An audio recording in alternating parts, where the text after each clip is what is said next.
இப்போ ரீசெண்டாக சென்னை ஹயாட்டில் வந்து டான்ஸ் ஆஃப் துர்கா அப்படின்ற ஒரு புக்கை வந்து அனுஷ்கா லான்ச் பண்ணியிருக்காங்க.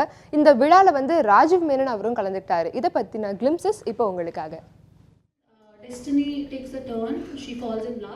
ஆர்யா அனுஷ்கா நடிப்பில் வெளிவந்த திரைப்படம் இஞ்சியிடு பழகி. இப்படத்திற்கு திரைக்கதை எழுதியவர் கன்னிகா. இவரது எழுத்தில் முதலில் வெளிவந்த புத்தகம் பாம்பே டக் இஸ் எ ஃபிஷ். இவர் சமீபத்தில் சென்னையில் உள்ள ஹயத் ஹோட்டலில் தனது 4வது புத்தகமான டான்ஸ் ஆஃப் துர்கா என்ற புத்தகத்தை வெளியிட்டார்.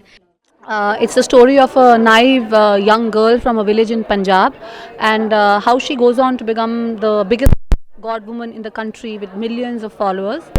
And the irony is that she does it not as an act of faith, but she does it out of vengeance. And eventually she falls in love, and then she needs to decide what her path is going to be. Is she going to be on this journey of vengeance towards God and non-believer, or is she going to find her faith as she finds true love in her life? இதில் சிறப்பு விருந்தினராக நடிகை அனுஷ்கா, இயக்குனர் ராஜீவ் மேனன் ஆகியோர் கலந்து கொண்டனர்.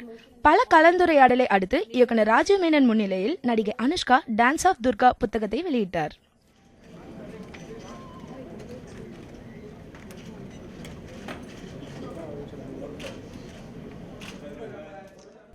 இந்த கலந்துரையாடலில் நடிகை அனுஷ்கா தான் இப்புத்தகத்தை முழுதாக படித்து விட்டதாகவும் மேலும் அவருக்கு பிடித்த வரிகளை அவரே படித்தும் காண்பித்தார்.